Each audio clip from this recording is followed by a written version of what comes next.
క్రీస్తునందు తోటి నైవేద్యములు అలాగే ఆహ్వానించిన సంఘానికి రామబాబు గారికి అందరికీ వందనాలు తెలియజేసుకుంటున్నానండి. మరి దేవుడు మరొకసారి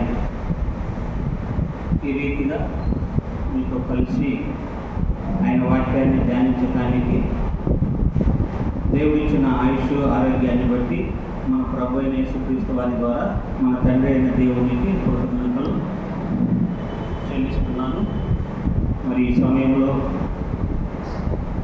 మరి ఒక సందర్భాన్ని, ఒక అంశాన్ని మనం మాట్లాడుకుందాం. మరి ఎండాకాలం కావడం వల్ల అనేక మంది కొంచెం తక్కువగా వచ్చారు. అయితే ఒక చిన్న ఉద్దేశాన్ని మనం మాట్లాడుకుందాం.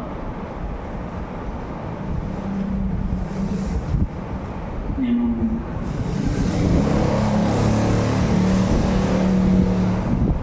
దేవుని చూడటం ఎలా ఎక్కడ అనేది చెప్తాం అనుకున్నాను. అయితే ఈసారి ఎప్పుడైనా దేవుని చిత్తం అయితే ఈసారి ఎప్పుడైనా మాట్లాడుకుంటాను. అది కొంచెం అందరూ ఉన్నప్పుడైతే బాగుంటుంది. ఇప్పుడు యేసు ప్రభువారు గవిని వెలుపల చనిపోయింది ఎందుకు అనే అంశాన్ని మనం మాట్లాడుకుందాం. యేసు ప్రభువారు గవిని వెలుపల చనిపోయింది లేదా సిలువ వేయబడింది ఎందుకు అనేది మనం మాట్లాడుకుందాం. మరి అందరూ కూడా ఇప్పటి వరకు విన్నట్టుగా మరి కొద్దిసేపు శ్రద్ధతో వాక్యాన్ని వినాలని ప్రభువుని మీకు తెలియజేస్తున్నాను. మంచి ఆ సందర్భాన్ని మనం ఆత్మీయ కోణంలో ఆలోచిద్దాం. ఆత్మీయంగా నిజంగా ప్రభువారు చేసిన త్యాగాన్ని మనం జ్ఞాపకం చేసుకోవటం మనకి చాలా ఆశీర్వాదకరం. అవునా కదా? మనకి చాలా ఆశీర్వాదకరం. ప్రతిదీ ఆయన కూర్చున్న ప్రతి విషయాన్ని మనం ధ్యానిస్తున్నప్పుడు అందులో మనకు ఆత్మీయంగా అభివృద్ధి చెందే మాటలే ఉంటాయి. వాటిలో ఇదొకటి. యేసు ప్రభు గవిని వెలుపల టైటిల్ రాస్తా చూడండి.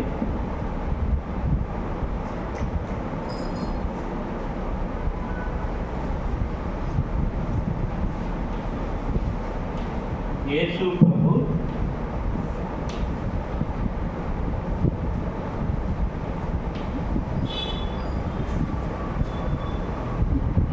గవిని వెలుపల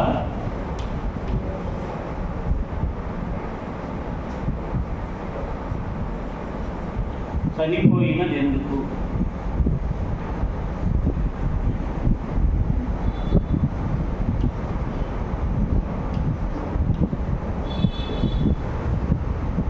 ఇది మనం ఆత్మీయ కోణంలో ఆలోచిద్దాం. అందరూ జాగ్రత్తగా విందాం. మార్క్స్ వార్త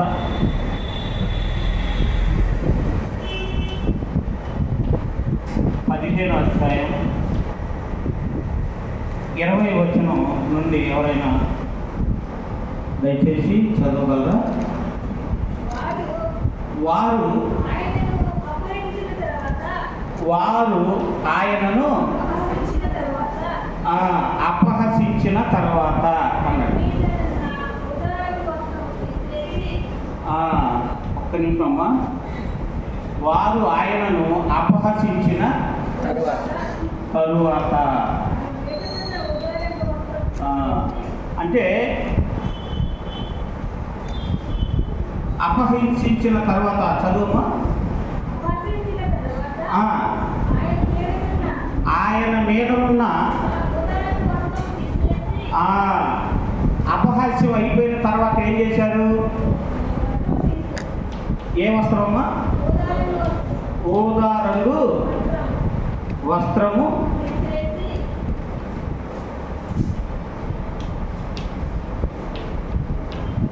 తీసివేసి ఆయన బట్టలు, అంటే ఊదా రంగు వస్త్రం ధరించేది ఎవరైనా అంటే ధనవంతులు.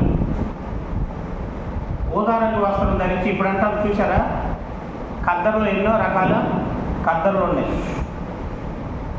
బట్టల్లో బట్టి ఏమనుకుంటావు? ఎమ్మెల్యేలు మంత్రులు వేసుకునేదంట 1 మీటర్ వచ్చి 3000 4000 ఉంటుందంట షర్టు. అయితే ఇక్కడ యేసు ప్రభు వారు అంతకుముందు వేసుకున్న చొక్కాని ఏం చేశారు? తీసేసి ఊదా రంగు వస్త్రం వేశారు. ఎందుకు? గణపరచడానికి వేశారా? అపహసించడానికి, అవమానించడానికి వేశారా? అపహసించడానికి. చూడ, నువ్వేదో యూదులకి రాజునని చెప్పుకుంటున్నావు, మరి రాజు అయితే మరి నీ వస్త్రాలు మరీ ఇంత సింపుల్గా ఉన్నాయి, కాబట్టి అరే వీడి బట్టలు తీసేయండి రా అని చెప్పి విలువ లేని ఆయన వస్త్రాలని తీసి పక్కనేసి కొంచెంసేపు ఏ వస్త్రాలు వేశారు? విలువైన ఊదా రంగు వస్త్రాలు వేశారు అన్నమాట. వేసి అపహసించడం అయిపోయిన తర్వాత ఇక ఈ పిచ్చోడికి బట్టలు అవసరం అంట. ఇక ఈ పిచ్చోడికి ఒంటి మీద సరైన బట్టలే లేవు. వీడొచ్చి నేను దేవుని కుమారుని చెబుతున్నాడు, నేను రాజు నేను చెబుతున్నాడు. రాజు అంటే నిన్ను చూసి ఏమని రాజు అనుకోవాలి? దావీదు కుమారుడివే, కరెక్టే. మరి దావీదు ఎంతటి వాడు? నువ్వెంతటి వాడు? దావీదు ఎలాంటి వాడు? నువ్వెలాంటి వాడు? వాడు విసిగేసిపోయింది యేసు ప్రభువును చూసి. అందుకని ఆయన వస్త్రాలు తీసి అపహసించడం అయిపోయిన తర్వాత చదువుమ్మ, ఊదా రంగు వస్త్రము తీసివేసి ఆయన బట్టలు ఆయనకు తొడిగించి ఆయనను సిలువ వేయుటకు తీసుకొని పోయి, ఎక్కడికి? సిలువ వేయుటకు ఆయనను తీసుకొని పోయి. అంటే అపహసించిన తర్వాత ఆయన ఎక్కడికో తీసుకెళ్లారు. ఇంగ్లీష్ బైబిల్ ఏమిటంటే ఎక్కడికి తీసుకెళ్లారనేది అదే వర్డ్లో ఉంటుంది. ఏమని అంటే బయటకు అని ఉంటుంది. ఇంగ్లీష్లో ఒకసారి చదువుతా చూడండి. And when they had mocked him they took off the purple from him and put his own clothes on him and led him out to crucify him అని. అంటే అవుట్ అని ఉంది. అంటే ఎక్కడికి తీసుకెళ్లారు ఆయన్ని? తెలుగులో తీసుకెళ్లారు అనే ఉంది, ఇంగ్లీష్లో అవుట్ అని రాయబడింది.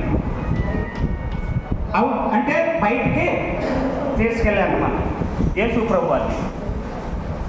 ఎందుకు తీసుకెళ్లారు? సిలువ వేయుటకు అన్నాడు. ఇంకా చదువుకుంటారమ్మా కింద.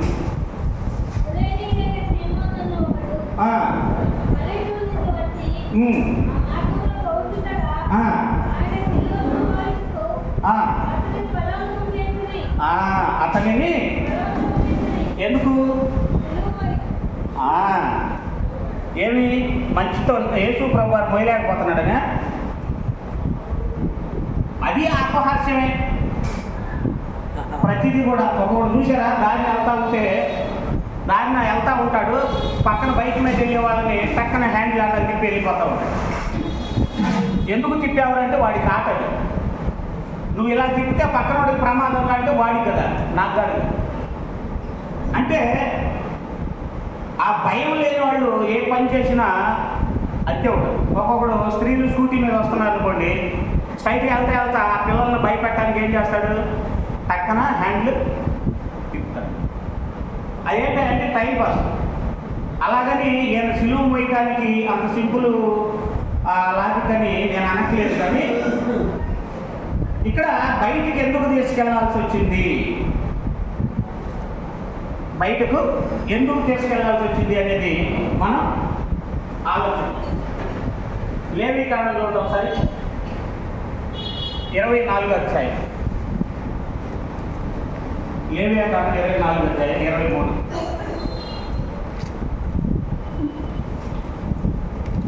లేవీకాండము 24వ అధ్యాయం 23. కాబట్టి మోషే ఇశ్రాయేలీలతో ఇలాగ చెప్పెను,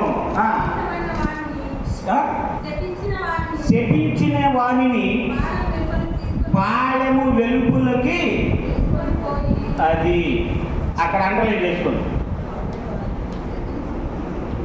శపించిన వాణిని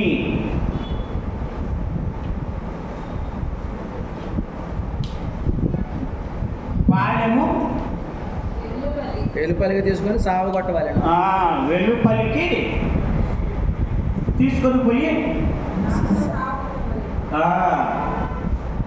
దేంతో, రాళ్లతో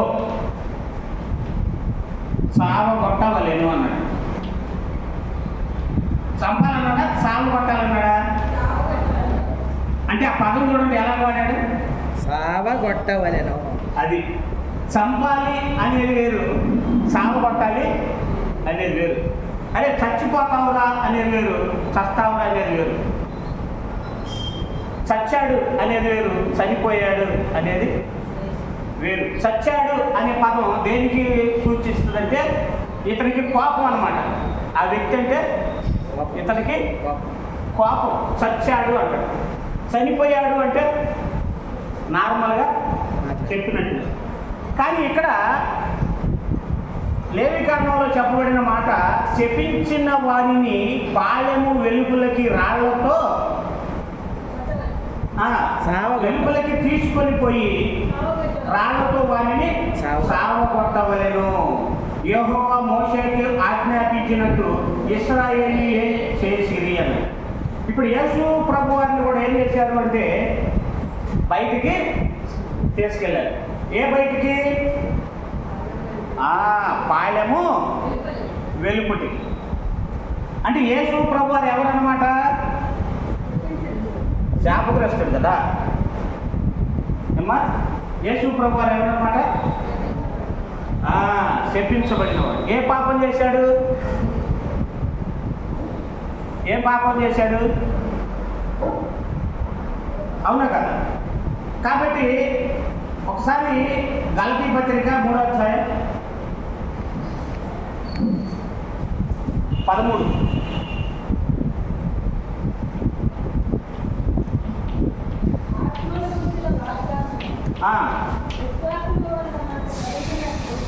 ఆత్మను గూర్చిన వాగ్దానము విశ్వాసము వలన మనకు లభించున్నట్లు క్రీస్తు యేసు ద్వారా అన్య జనులకు కలుగుటకై, అది క్రీస్తు, ఇది అండర్లైన్ చేసుకోండి, క్రీస్తు మన కోసము అది మన కోసము ఏమయ్యాడు? శాపమై అన్నాడు.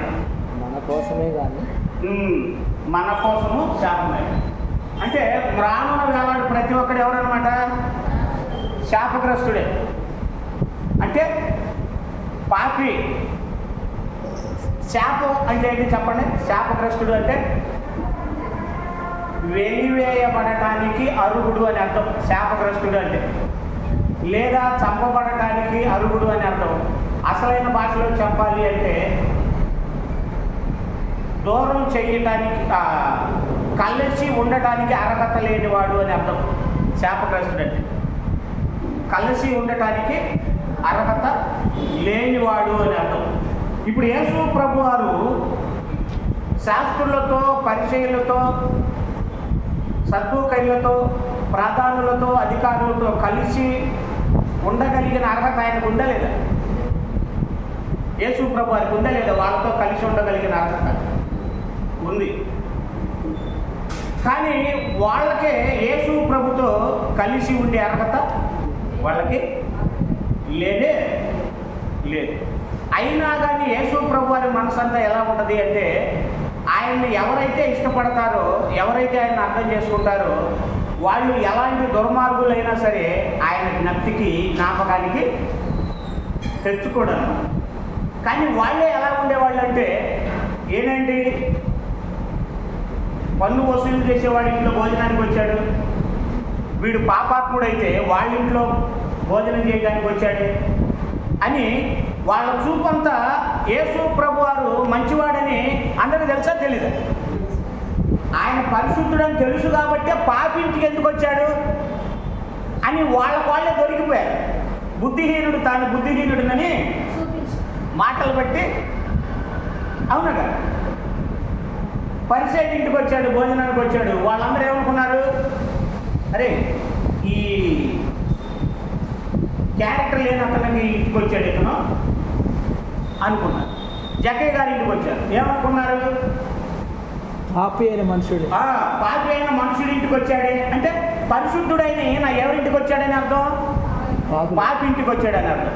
అంటే శాస్త్రులు కానీ పరిచయులు కానీ సద్దుగా ఎవరైనా సరే, ప్రధానులు అధికారులు ఎవరైనా సరే, యేసు ప్రభు వారు అంటే వాళ్ళ మనసులో, వాళ్ళ పెదాల్లో కాదు, పెదాలు చెప్తా ఉంటాయి. ఎప్పుడైనా గుర్తుపెట్టుకోండి, మనం పరిశుద్ధంగా ఉంటున్నప్పుడు ఎవరైనా నీలో తప్పు ఉంది అంటే వాళ్ళ పెదాలు మాత్రమే మాట్లాడతాయి, వాళ్ళ హృదయం సైలెంట్గా ఉంది. మీకు అర్థమైందా? ఇప్పుడు హృదయంలో మంచివాడు అనిపించుకోవటం గొప్పతనమా, వాళ్ళ పెదాలతో మంచివాడు అనిపించుకోవటం గొప్పతనమా? హృదయంలో మంచివాడు అనే బీజం ఉంటే పెదాలతో చెడ్డవాడు అనే మాట ప్రస్తుతానికి మాట్లాడతారు. కానీ సందర్భం వచ్చినప్పుడు మాత్రం ఆ హృదయంలో ఏం చేస్తుంది? బయటకు వస్తుందా? వస్తుంది. అలాగే వీళ్ళకు కూడా యేసు ప్రభు ఎక్కడ చిక్కుతాడా, ఎక్కడ దొరుకుతాడా, వీడిని కూడా మనం రాళ్ళతో కొట్టి చంపాలి అని ఎదురు చూశారు వాళ్ళందరూ కూడా. ఆయన్ని శోధించడానికి ఏం చేశారు?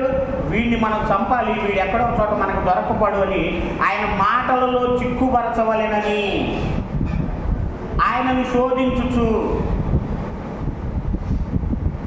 ఏం చేశారు? రాళ్ళు తీసుకున్నారు. ధర్మశాస్త్రాన్ని వ్యతిరేకంగా మాట్లాడితే నీ మీద పడతాయి, అనుకూలంగా మాట్లాడితే ఈ స్త్రీ మీద పడతాయి. అంటే ఎటైనా సరే రాళ్ళ దెబ్బలో పడితే ఈవిడి మీదైనా పడాలి, లేదా నీ మీదైనా పడాలి అన్నట్టుగా వాళ్ళు ఏం చేశారు? స్త్రీని యేసు ప్రభు వారి దగ్గర తీసుకొని వచ్చి, వ్యభిచార స్త్రీని బాధకుడా అని మాట్లాడి, ఏం చెప్తావు? నేనేం చెప్పనయ్యా, నేను మంచోడిని కాదు అంటే ఎలా ఉంటుంది? దొరికిపోయాడు. అందుకని ఏమన్నారు? సరే రాళ్ళు వేయండి, ధర్మశాస్త్రం అదే కదా చెప్తుంది. అయితే రాళ్ళు వేయబోయే ముందు మీరు రాళ్ళు వేసే అర్హత మీకు ఉందో లేదో చూసుకోండి అన్న. అంటే యేసు ప్రభు ఈ మాట చెప్పనంత వరకు కూడా వాళ్ళు మంచోళ్ళని ఫీలింగ్. అప్పుడప్పుడు మనకు కూడా మనం చేస్తున్న తప్పులు మనకు తెలియదు. ఏ దైవజనుడి ద్వారానో ఎవరో ఒకళ్ళ ద్వారా మాట్లాడితేనే అప్పుడు మనకు అర్థమైంది, అరే ఈ తప్పు నాలో ఉంది అని. అలాగే వాళ్ళు చెడ్డవాళ్లే కానీ మంచివాళ్ళుగా వస్తున్నప్పుడు యేసు ప్రభు ఏం చేశారు అంటే, మీలో తప్పు చేయని వాడు రాయేయమనేసరికి రాళ్ళు అందరి కిందేసి ఏం చేశారు? వెళ్ళిపోయారన్నమాట. మీకు అర్థమైందా? అంటే వాళ్ళకి సాక్ష్యం ఇచ్చింది ఎవరు? వాళ్ళ మనస్సాక్షే వాళ్ళ మీద నేరారోపణ చేసింది కాబట్టి రాళ్ళు కిందేశారు. అలాగే శాస్త్రులు, పరిచయులు, ప్రధానుల అధికారులు వీళ్ళందరూ కూడా యేసు ప్రభు పాపింటికి వచ్చినప్పుడు, పాపింటికి బస చేయడానికి ఈయన వచ్చాడేంటి అన్నప్పుడు యేసు ప్రభు వారు అంటే వాళ్ళ ఉద్దేశం ఏంటి చెప్పండి? పరిశుద్ధుడనే కదా అర్థం. పాపింటికి నువ్వెందుకు వచ్చావు అంటే నువ్వు పరిశుద్ధుడు అని కదా అర్థం. యేసు ప్రభు పరిశుద్ధుడా, శాపగ్రస్తుడా? పరిశుద్ధుడు. అంటే వాళ్ళు ఒప్పుకున్నారా? ఒప్పుకున్నారు. మరి ఎందుకు చంపాలనుకున్నారు? అసూయ. ఏంటది? అసూయ. ఎటైనా కానీ ఆయన గురించి మంచి మాటలే వినబడతాయి. ఇలాంటి అసూయ మనలో కూడా ఏం చేయాలి? చూసుకోవాలి. మనకన్నా బాగా పాటలు పాడితే వస్తుందేమో చూసుకోవాలి. మనకన్నా పరిచర్య బాగా చేస్తే అసూయ వస్తుందేమో చూసుకోవాలి. మనకన్నా బాగా సంఘంలో ఎక్కువ పేరు నానుతా ఉంటే అతని పేరేనా నా గురించి మాట్లాడలేదండి అనే ఆలోచన రావడానికి వీలే లేదు. మనకన్నా బాగా వాక్యం చెబుతున్నాడంటే అప్పుడే వెంటనే దేవుడికి దూరం అయిపోయింది. అంటే ఇప్పుడు యేసు ప్రభు వారు ఏం చేశారంటే మన కోసం శాపమై, అమ్మా అంతేనా ఉంది? చూడమ్మా, చదువు మళ్ళీ. క్రీస్తు మన కోసం శాపమై, మూల భాషలో ఏముంది అక్కడ? శాపగ్రహి అని. అంతేనమ్మా? గలతీ 3 శాపగ్రహి అయి మనలను ధర్మశాస్త్రము యొక్క శాపము నుండి విమోచించెను. 14 ఇందును గూర్చి మ్రాము మీద వేలాడిన ప్రతివాడు ఎవరు? మాము మీద వేలాడే వాళ్ళందరూ ఎవరన్నమాట? వాళ్ళు తప్పు చేయకపోవాలి. మీకు అర్థమైందా? ఇప్పుడు ఫిలిప్పీ పత్రికలో మనకు తెలుసు, మనందరికీ తెలుసు, ఆయన ఎలా వచ్చాడంట? ఎవరితో సమానుడంట? చూడండి ఒకసారి, అక్కడికి రండి, చదువుకొని మనం ముందుకు వద్దాం. అసలు ఫిలిప్పీ పత్రిక 2వ అధ్యాయం 6 నుండి చదవండి. ఆయన దేవుని స్వరూపము కలిగిన వాడయ్యుండి, ఆయనకి దేవుని స్వరూపం కలిగిందా? ఆల్రెడీ ఉందా? కలగటం అంటే పుట్టుక నుంచి ఉందా దేవుని స్వరూపం? ఉంటే కలిగిన వాడయ్యండి అని ఎందుకంటారు? ఇప్పుడు నేనుండా ధనము గలవాడిని అన్నారు అనుకోండి, అంటే ధనం నాకు పుట్టుకతో లేదు, మధ్యలో తెలుసుకున్నా. మీకు అర్థమైందా? ధనము గలవాడు అంటే నేను పుట్టుకతోనే డబ్బు తెచ్చుకున్నానా? వచ్చిన తర్వాత డబ్బు కలిగి ఉన్నానా? ఎగ్జాంపుల్ ముందు వినండి, మీకు అర్థమైందా? అంటే యేసు ప్రభు వారు దేవుని స్వరూపం కలిగిన వాడయ్యింది అంటే చాలామంది ఏమనుకుంటున్నారు తెలుసా? పరలోకంలోనే కలిగి ఉన్నాడు ఆయన. మన సభలో ఇంతే మాట్లాడతాం. ఒక హేతువాది లేచాడు, హేతువాది లేచామో నాకు తెలుసా? అందుకే ప్రభు మీద మనం అప్పుడప్పుడు అతి ప్రేమ చూపిస్తూ ఉంటాం. దేవుడి మీద ఏ ప్రేమ చూపిస్తాం?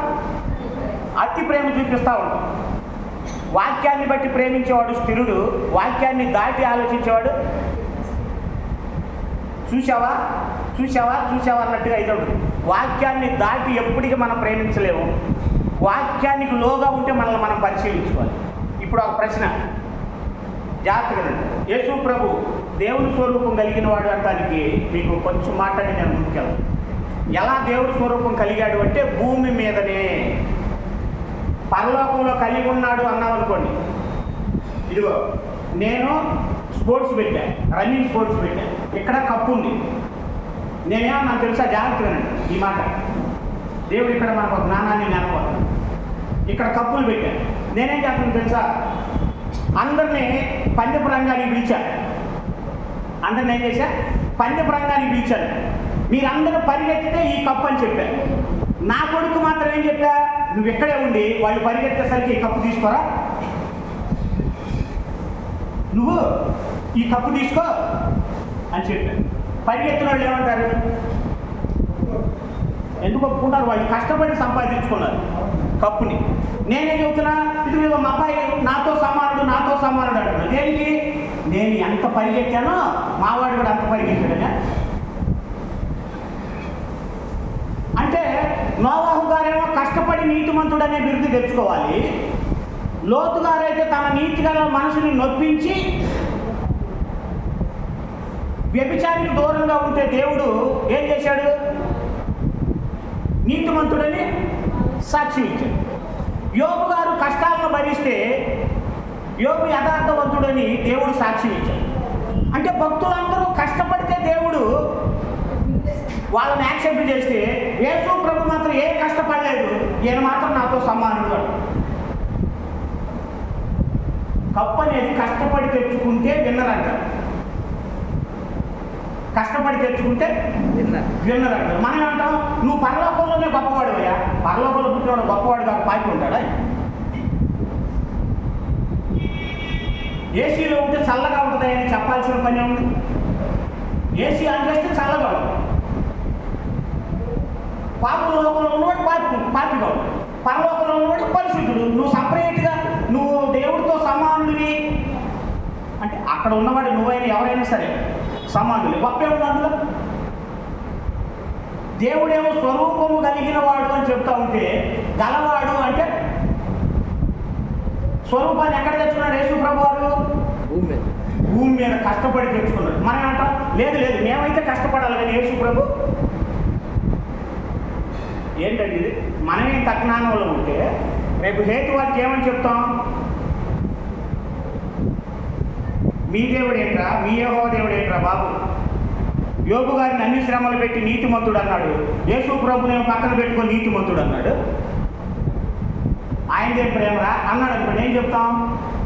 అది అంటావా? బ్రెయిన్ ఎప్పుడు కూడా ఇంప్రూవ్ చేసుకుంటూ ఉండాలి. బైబిల్ దగ్గర మన పరలోకపు తండ్రిని ఎప్పుడు కూడా చిన్న చూపు చూడకూడదు. మన రక్షకుడైన యేసు ప్రభుని ఎప్పుడు కూడా చూడకూడదు, చూడనివ్వకూడదు ఎవరిని కూడా. నేనైతే గుండెల మీద చేసుకొని నా ప్రభు ప్రపంచంలో ఉన్న అందరికంటే గొప్పగా జయించిన వాడు, ప్రపంచాన్ని జయించి దేవుడితో సమానాన్ని సంపాదించుకున్నాడు నా ప్రభు అంట. నేనైతే అదంట గర్వంగా చెప్పుకుంటా, నా ప్రభు కష్టపడి సమానత్వాన్ని సంపాదించుకొని మృతులలో నుంచి లేచేంత గొప్ప స్థాయికి వచ్చాడు, దేవుడితో సమానుడు అనిపించుకున్నాడు నా ప్రభు అని నేను చెబుతాను. కానీ మన వాళ్ళు ఏం చెబుతారు తెలుసా? ఆయన పుట్టుకతోనే అంటే పరలోకంలో ఉన్నవాడే ఎప్పుడు కూడా లేఖనాలు దాటి పోవడు. వీళ్ళు ఎప్పుడైతే చెప్తా మీకు ఆయన ఎలా సంపాదించుకున్నాడు భూమి మీదని. అంటే నేను ఎందుకు చెప్తున్నాను ఈ మాట అంటే, దేవుణ్ణి ఎప్పుడు కూడా చిన్న చూపు చూడొద్దు, మన ఆలోచనల్లోకి తెచ్చుకోవద్దు. భక్తులందరూ కష్టపడి దేవుడి పోలికను సంపాదించుకున్నారు, యేసు ప్రభు మాత్రం కష్టపడకుండా పరలోకంలో సంపాదించుకున్నాడు అన్నవరకు నువ్వు తండ్రిని అవమానించినట్టే, కుమారుని కూడా అవమానించినట్టు. ఎందుకని? నువ్వు కష్టపడలేవు, నీ కుమారుడు కూడా ఏ కష్టం తెలియదు. భూమి మీద ఉన్న మమ్మల్ని మాత్రం హింసిస్తాడు, పాపాన్ని విడిచిపెట్టి పాపాన్ని విడిచిపెట్టాడు. ఇది న్యాయమా? కాదు. అందుకే బైబిల్ ఎప్పుడు చిన్న చూపు చూడకూడదు. 24 గంటలు దేవుడు ఇస్తే ఆ 24 గంటల మినిమం లేఖనాల మీద ఇది ఉండాలి.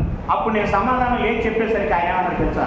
సైలెంట్ అయిపోయి, సార్ మీరు రెస్ట్ తీసుకోండి, ఒక 10 మినిట్స్ నేను చెప్తాను. ఇంక మాట రాలా. వినటానికి వెళ్ళాను నేను ఆ సభకి. ఎందుకు? అవమానం వస్తుంది అక్కడ దేవుడికి. మరి మన తండ్రికి మన ప్రభువుకి అవమానం వస్తే ఊరుకుంటావా? నా ప్రభు ఎంత గొప్పడు, ప్రపంచంలో ఎవడూ చేయలేని ధైర్యం చేశాడు, ఎవరూ బ్రతకలేని బతికారు, ఎవడూ జయించలేని దాన్ని జయించాడు. ఎక్కడికి వచ్చి? భూమి మీదకి వచ్చి. పరలోకంలో జయించాడు అన్నావు అనుకో, మనకంటే ఆ దేవుళ్ళే బెటర్. యేసు ప్రభు ఎవరి ఊహలకి అందని వాడు, దేవుడితో సమానుడు, కష్టపడి సమానత్వాన్ని సంపాదించుకున్న ఆకాశం కంటే హెచ్చైన వాడు, ఆకాశం మండలము కంటే అన్నాడా లేదా? ఆకాశం మండలము కంటే హెచ్చైన వాడు నా ప్రభువు అని చెప్తాను నేను. ఎందుకని? కష్టపడి తెచ్చుకున్నాడు కదా. పరలోకంలో పుట్టి తెచ్చుకున్నాడని నేనైతే అవమానించిన. ఓకేనా? కాబట్టి ఇప్పుడు చదువుతాను. ఫిలిప్పీ 2:6.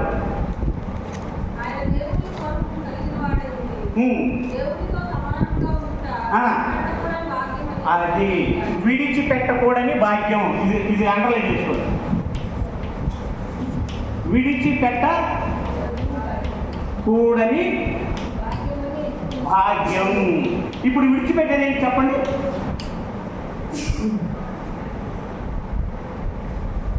పరలోకాన్ని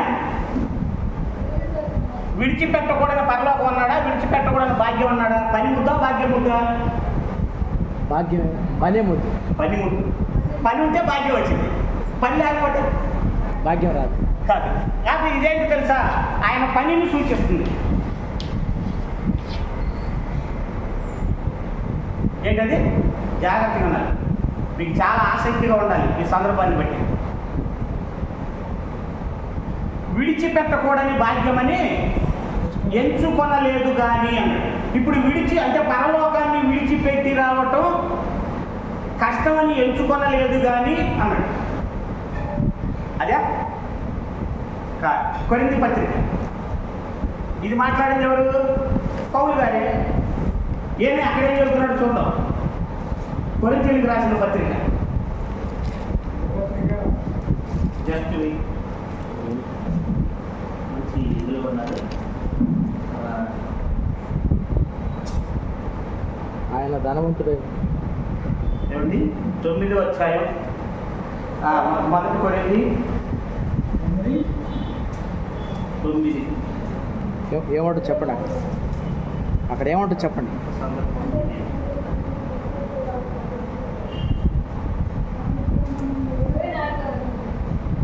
అక్కడ ఏముంటుందో చెప్పండి.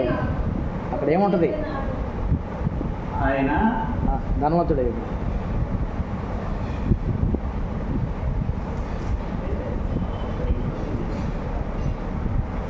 వచ్చిన వాళ్ళు ఏముంటో చెప్పండి. వచ్చిన వాళ్ళనా? ఆయన ధనవంతుడు అయ్యింది. 8:9 మీరు 8:9 2 కొరింథీ 8:9 2 కొరింథీ 8:9 2వ కొరింథీ 8వ అధ్యాయం 9 చదవమ్మా.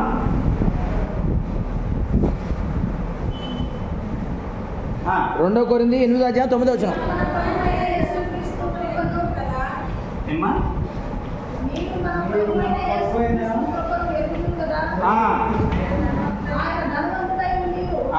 ఆయన అది ధనం. ఇక్కడేమన్నాడు? ధనవంతుడు. అక్కడేం భాగ్యం. అది విడిచిపెట్టకూడని భాగ్యం లేదా ధనం అని పెట్టుకోండి. ఇక్కడ మీకు అర్థమైందా? నీకేమయ్యా భాగ్యవంతుడివి అంటాం అంటే అర్థం ఏంటి? ధనవంతుడివి అంటాం. అంటే ఒకళ్ళు ధనాన్ని భాగ్యం అంటారు, ఒక్కొక్కళ్ళు భాగ్యాన్ని ధనం అంటారు. అంటే యేసు ప్రభు విడిచిపెట్టింది పరలోకం అనుకుంటారు. అలాగని ఆయన విడిచిపెట్టలేదని నేనన్నా బైబిల్ చెప్పట్లేదు. ఆయన గొప్పతనం ఇప్పటికీ ఉంటానే ఉంది. ఆ గొప్పతనాల్లో కొన్నిటిని మరుగై ఉన్న వాటిని మనం ఎప్పటికీ మర్చిపోకూడదు. ఆయన ఎప్పటికీ చిన్న చూపు చూడకూడదు. ఇప్పుడు విడిచిపెట్టకూడని భాగ్యమని ఎంచుకొనక ఏంటది? ఆయన ఇది చెప్పింది ఎవరు? పౌలు గారేనా? ఫిలిప్పీ పత్రిక రాసింది ఎవరు? పౌలు గారే. కొరింథీ పత్రిక ఆయనే చెబుతున్నాడు ఈ 2 సందర్భాలు. విడిచిపెట్టకూడని భాగ్యం అనే దాని దగ్గర ధనవంతుడై ఉండి చదువు. అది తన దారిద్ర్యం అన్నాడు. తన దారిద్ర్యం. బైబిల్ 2 దరిద్రులు సూచించింది. ఒకటి డబ్బు లేని వాడిని, 2 పాపం చేసిన వాడిని. అవునా కదా? దరిద్రులు. పాపిని దరిద్రుడు అన్నది బైబిల్, ధనం లేని వాడిని దరిద్రుడు అన్నది బైబిల్.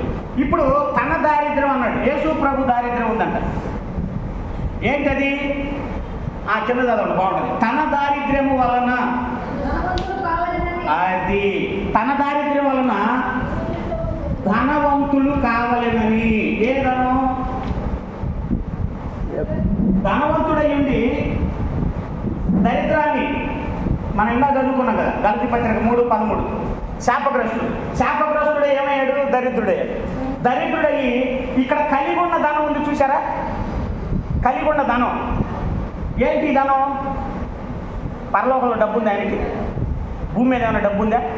లేదు. ఎఫెసీ పత్రిక 2వ అధ్యాయంలో చెప్పినట్టు సత్క్రియలు అనే ధనం. సత్క్రియల చేత ఆయన ఏ ధనాన్ని సంపాదించుకున్నాడు? సత్క్రియలు అనే ధనాన్ని ఆయన సంపాదించుకున్నాడు. సంపాదించుకునేసరికి ఏముంది? ఆయనకి ధనవంతుడు. కాబట్టి ఈ ధనవంతుడు ఆత్మ సంబంధమైన ధనవంతుడా కాదైనా? యేసుప్రభు భౌతిక సంబంధమైన ధనవంతుడా? సత్క్రియలు చేసి ఆత్మ సంబంధమైన ధనవంతుడయ్యాడు. ఈ ధనవంతుడు అనే దాన్ని ఏం చేయాలి? ఇక్కడ విడిచిపెట్టాలి. మీకు అర్థమైందా? ఈ ధనాన్ని ఏం చేయాలి? ఇక్కడ విడిచిపెట్టాలి. అంటే ధనవంతుడు అనే దాన్ని కష్టాన్ని విడిచిపెట్టాలి. ధనవంతుడు కష్టపడి సక్రియలనే ధనవంతుడు సంపాదించుకొని నాలో పాపం ఉందని నీలో ఎవడైనా స్థాపించగలడా అన్నంత గొప్ప ధనవంతుడే. అంత ధనం నాలో పాపం ఉందని మీలో ఎవడో స్థాపించలేడా అంటే స్థాపించలేడు. అంటే నేను శాపగ్రస్తునే కాదు. మరి ఎవరి కోసం? మన కోసం. మన కోసం. మరి మన కోసం కలిగి ఉన్న పేరు ఉంది ఆల్రెడీ. ఏమని? ధనవంతుడు లేదా పాపం లేనివాడు అని. పాపం లేనివాడు అనిపించుకున్న ధనం ఉన్న ఈయన విడిచిపెట్టకూడని భాగ్యం ఏంటి? ఇదిగో దారిద్ర్యం. ఈ దారిద్ర్యం ఎందుకయ్యాడు? మన కోసం అయ్యాడు. ఏ మామూలుగా అయితే ఎవరు? ధనవంతుడు సత్క్రియలనే ధనాన్ని మనకిచ్చి మన కోసం శాపం అయ్యి దరిద్రుడయ్యాడు. ఈ స్థానాన్ని విడిచిపెట్టుకోవటమే విడిచిపెట్టకూడని భాగ్యం అని పౌలు గారు చెబుతున్నాడు. మనం అనుకుంటాం ఆయన పరలోకంలో దేవుడితో సమానుడుగా ఉండి పరలోకాన్ని విడిచిపెట్టి వచ్చాడయ్యా. ఏం అక్కడి నుండి వచ్చిన ఆయనకి పాపాన్ని జయించడం కష్టమా? లేదు. దేవుడిగా ఉన్న ఆయన దేవుడిగా వచ్చి జయించడం కష్టమా? కాదు. మరి దేని కష్టం?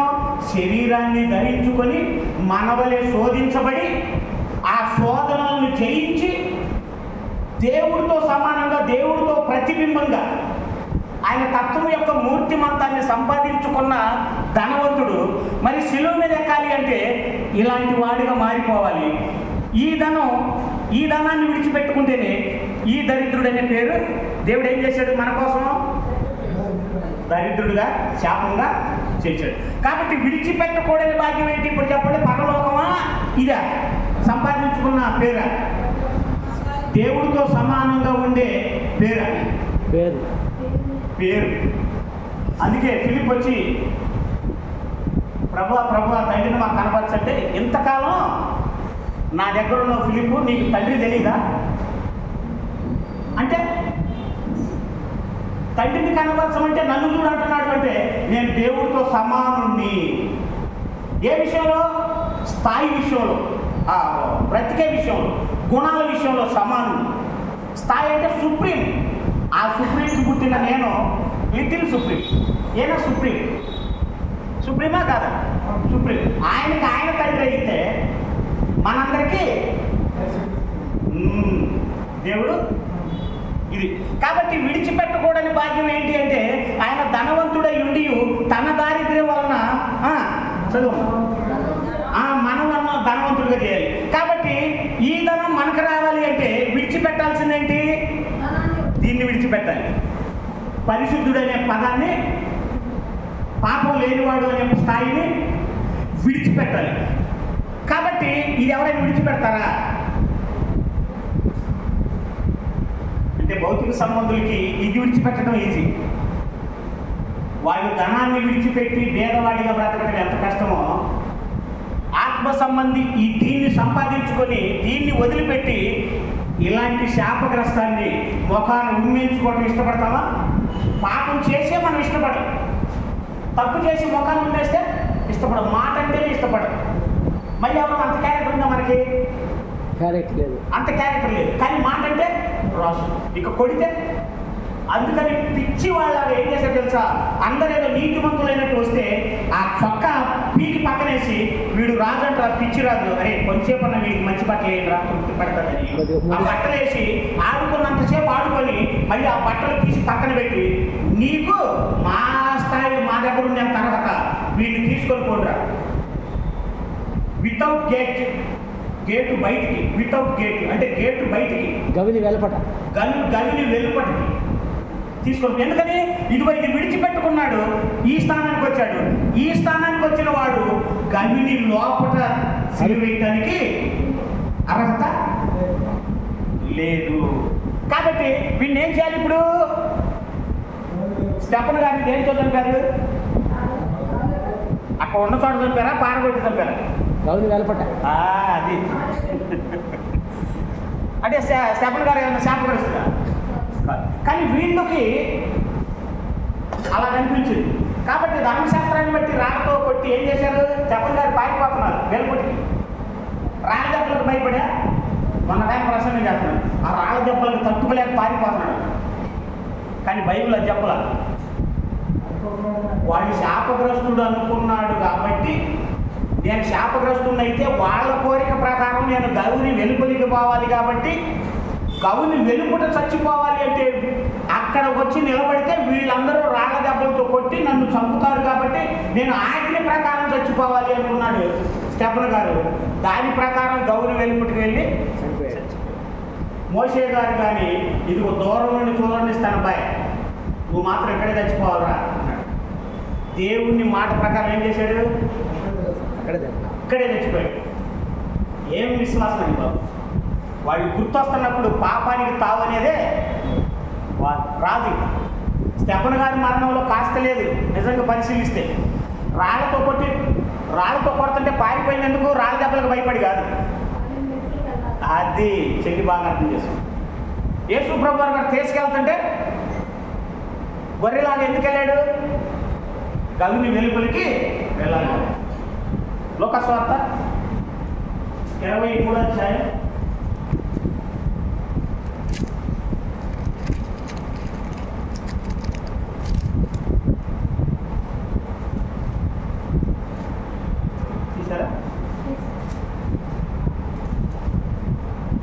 22 అధ్యాయం 23 చదువు ఒకసారి. 23, 32 నుంచి లోకాసు వార్త 23వ అధ్యాయం 32 చదువమ్మా. ఏమమ్మా మళ్ళీ? మరి ఇద్దరు యేసు ప్రభుతో కూడా చంపబట్టడానికి తేపడ్డారంట. వాళ్ళు కూడా ఎక్కడికి తేపడ్డారు? వాళ్ళని వెలుపలికే. వాళ్ళతో యేసు ప్రభుని పోల్చి ఏం చేశారు? నువ్వు శాపగ్రస్తుడివే, వాళ్ళు శాపగ్రస్తులే. వారితో పాటు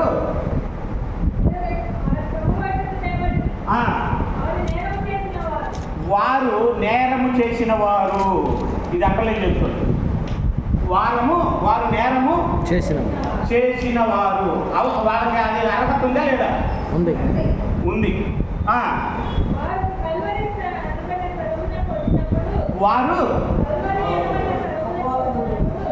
వారు కల్వరి ఎందుకమ్మా? కపాల. కల్వరి అంటే కపాల స్థలమునకు. అంటే యేసు ప్రభువుకి సిలువేసింది ఎక్కడ? కల్వరి అనబడే స్థలంలో. ఇప్పుడు కల్వరి అనే స్థలం శపించబడిందా ఆశీర్వదించబడింది? అర్థమైందా? కల్వరి అనే స్థలం ఆశీర్వదించబడిన ప్లేసా శపించబడిన ప్లేసా? దేవుని ఆవరణానికి బయట ఉన్న ప్లేసా? మీరు చెప్పాలి. బైబిల్లో చెప్తున్నానా నేనేమన్నా? కల్వరి అనే ప్లేసు శపించబడిన ప్లేసా ఆశీర్వదించబడిన ప్లేసా?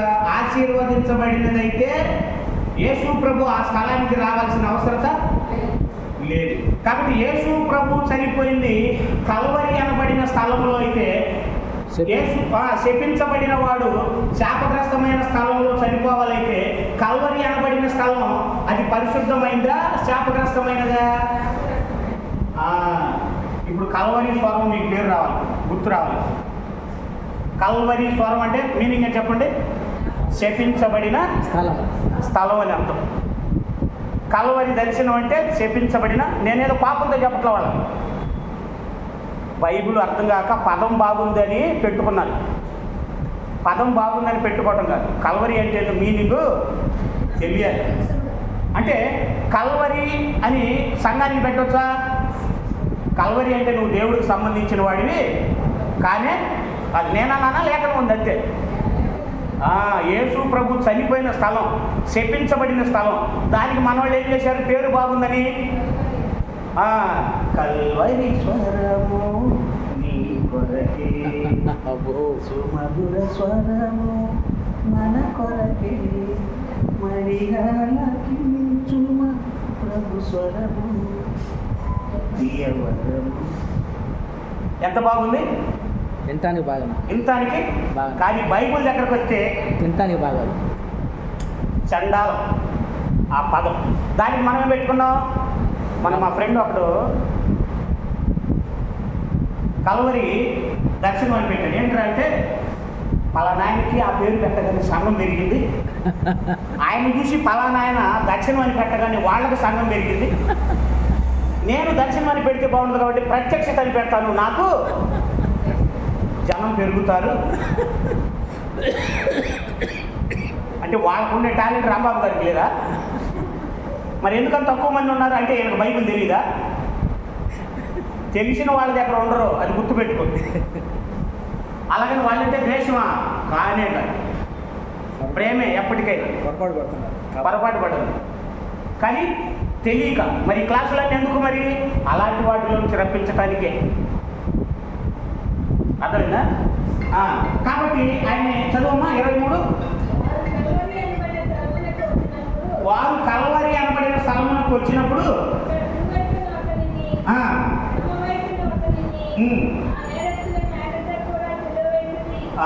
ఆయనకు కూడా ఏం చేశారన్నమాట?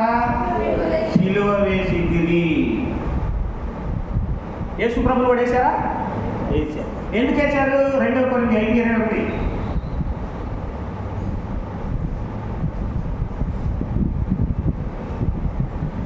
కల్వరి అంటే ఏంటి?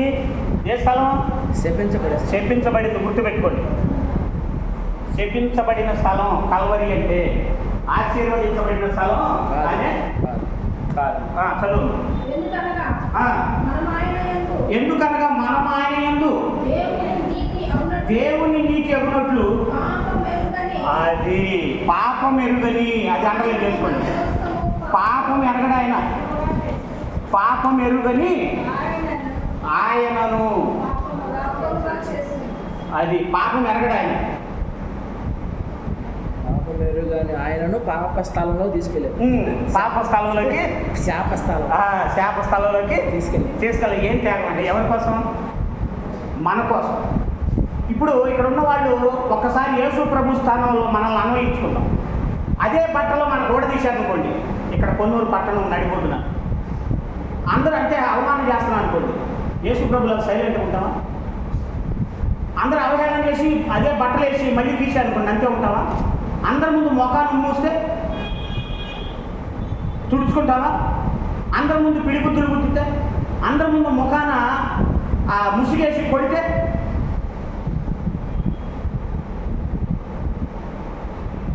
అంత పరిశుద్ధుడు, దేవుడితో సమానుడు.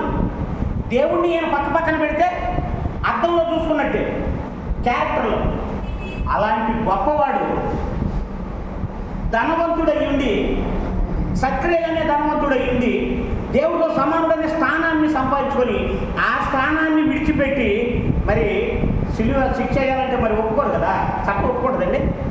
మరి నేను పాపి నేను ఒప్పుకుంటేనే కదా ఎవరైనా. నేను తప్పు చేశాను, ఒక మనిషిని మాట్లాడి చేశాను, మా తమ్ముడు మంచోడే కానీ మంచోడిని నేనే చంపానంటే ఒప్పుకుంటాను కాదు. నేను చెడ్డవాడిని చంపింది నేనే అనాలి. నేను మంచివాడిని అయినా సరే, యేసు ప్రభు మంచివాడయ్యి దేవుడితో సమానంగా క్యారెక్టర్లో ఉండే స్థానాన్ని విడిచిపెట్టుకొని నేను శాపగ్రస్తుడిని అని సిలువకి 33.5 సంవత్సరాలు తర్వాత ఏమైపోయాడు? అప్పుడు ఎక్కాడు. అంటే 33.5 సంవత్సరాలు కూడా ఏం చూపించాడు? దేవుణ్ణి చూపించాడు, దేవుడితో సమానత్వాన్ని చూపించాడు. ఎక్కడ కూడా రాజీకి రాలేదు. తల్లిదండ్రులు గౌరవించే విషయంలో దేవుడి పని అని పక్కన పెట్టి ఇది కాల యాడికి వెళ్ళావు నాన్న అంటే ఇంటికి వచ్చి ఏం చేశాడంట? లోబడి ఉన్నాడు. అంటే అమ్మా నాన్న అంటే ఎంత పిచ్చి, సంఘం అంటే ఎంత పిచ్చి, సమాజం అంటే ఎంత పిచ్చి, అవునా కదా? అంటే యేసు ప్రభు వారి గురించి ఒకసారి మనం ఆలోచిస్తే ఎంత ఆశ్చర్యకరమైన ఆలోచనలో ఉంటాయో ఒకసారి మనం చూద్దాం. కాబట్టి యేసు ప్రభు వారు ఈ సందర్భాలన్నీ నేను చూస్తే యేసు ప్రభు వారికి తప్పించుకునే అవకాశం ఉంది, ఉందే లేదా? పాత నిబంధనలో అదోనియా అని అతను తప్పు చేస్తాడు. సొలొమోనుని చంపుతాడేమని చెప్పి ఏం చేస్తాడు తెలుసా? పాత చట్టం ఒకటి ఉంది. ఎవరైనా సరే చంపబోతున్నప్పుడు దేవాలయంలోకి వెళ్ళి లేదా బలిపీఠం దగ్గరికి వెళ్తే అక్కడ అక్కడ కూర్చుంటే అక్కడికి వచ్చి చంపడానికి వీల్లేదు. లేదు. మనం కానీ ఒక మనిషిని చంపి పరిగెత్తుకుంటే ఆ మనిషి తరపున వాళ్ళు మన వెంటబడుతుంటే పోలీస్ స్టేషన్లోనే నాకు రక్షణ అని పోలీస్ స్టేషన్లోకి ఎలాగైతే వెళ్తామో, పాత నిబంధనలో ఒక మనిషి తప్పు చేస్తే ఆ తప్పు చేసిన మనిషిని రాళ్లతో కొట్టి చంపడానికి పరిగెత్తితే ఆ పరిగెత్తే మనిషి ఎక్కడ కూర్చోవచ్చు? బలిపీఠం. ఏమండి? బలిపీఠం దగ్గర కూర్చుంటే వాళ్ళు ఏం చేయకూడదు అనమాట, ఏం చేయలేరు. ఆ మనిషిని చంపకూడదు. చట్టం ఒకటి ఉంది. ఈయనెవరు సాగమంటే చనిపోయాను కాదు, నా అంటే నేనే చచ్చిపోతాను నానా అంటే దేవుడు అవకాశం ఇచ్చిన ఆయన. నువ్వు చనిపోరా అన్న యేసు ప్రభుని, నా ప్రాణం నా అంటే నేనే పెడుతున్నానన్నాడా? దేవుడు పెట్టమన్నాడు. నేనే పెడుతున్నాను. తనంతటికి తానుగా చనిపోయేవాడు బలిపీఠం దగ్గరికి ఎందుకు వెళ్తాడు? కానీ తప్పు చేసిన అదోనియ మాత్రం సొలొమోను గారి దగ్గర నుండి ప్రాణాన్ని దక్కించుకోవడానికి తప్పు చేసి కూడా అక్కడికి వెళ్ళాడు. మొదటి రాజులు 1:50 ఇంటికి వెళ్ళి చదువుకోండి. 2 రాజులు 2 అధ్యాయం 2:27 ఇంటికి వెళ్ళి చదువుకోండి. బాగుంటుంది, సందర్భం చాలా బాగుంది. కాబట్టి ఎందుకు యేసు ప్రభు వారిని గవిని వెలుపలికి తీసుకెళ్ళి చంపారు అంటే శాపగ్రస్తుడు కాబట్టి. అందుకనే యేసు ప్రభు వారికి ఒక మాట అన్నాడు చూడండి, హెబ్రీ పత్రిక 2:11. ఆ మాట ఎంత బాధకరంగా ఉండదు. హెబ్రీ 2:11. హెబ్రీ పత్రిక 2:11 రాసుకొని ఇంటికి చదువుకోండి, చాలా బాగుంది. ఏమ్మా? తనను పరిశుద్ధ పరచు వారికిని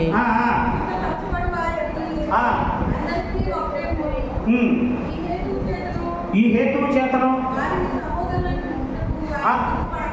అదిగో మీరు నా సహోదరులు అనిపించుకోవడానికి సిగ్గుపడనిది ఎవరంట అంటే యేసు ప్రభు నా రక్షకుడు అనిపించుకోవడానికి మనం సిగ్గుపడాలా, లేదా మనల్ని మీరు నా సహోదరులు అనడానికి నేను సిగ్గుపడట్లేదని ఆయన అనాలా?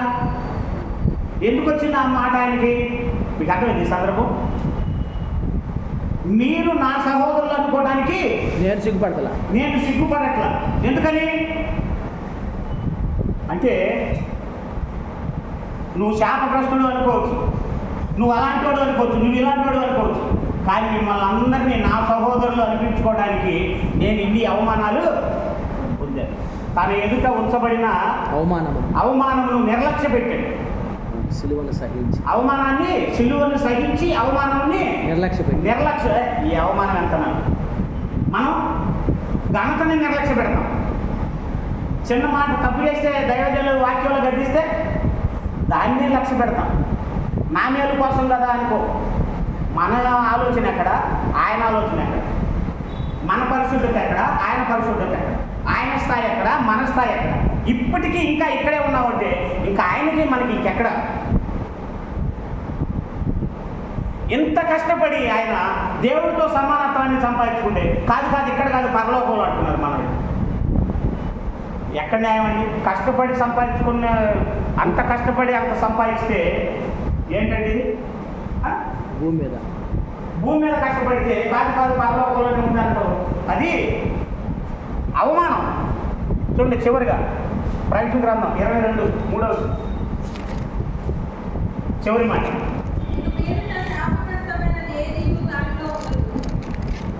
ఏళ్ళు ఇక మీదట 2 నుంచి చదువుమా.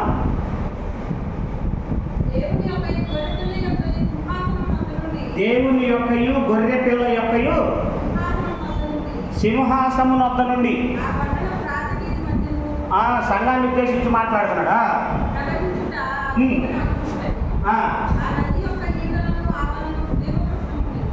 ఆ నది ఈవలను ఆవలను జీవవృక్షం ఉందంట.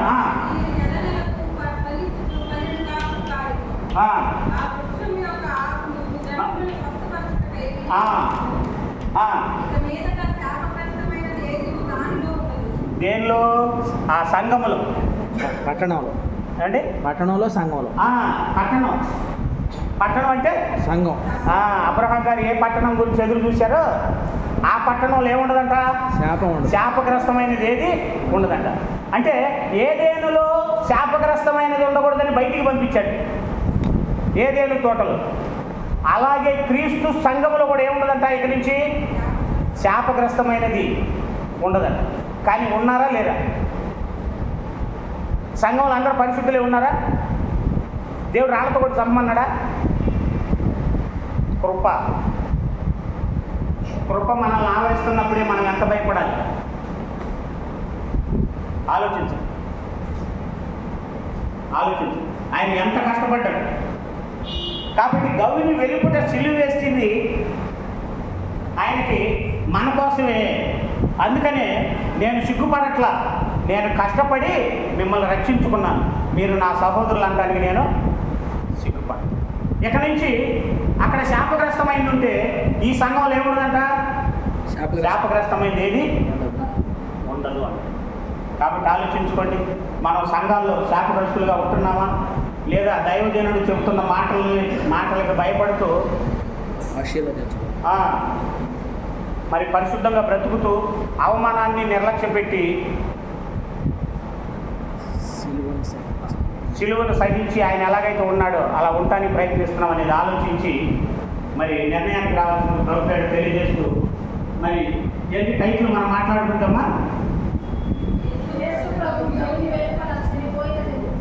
చనిపోయినది ఎందుకు అనే ఉద్దేశం. కాబట్టి అందులో మీరు చాలా అమూల్యమైన మాటలు విన్నారు.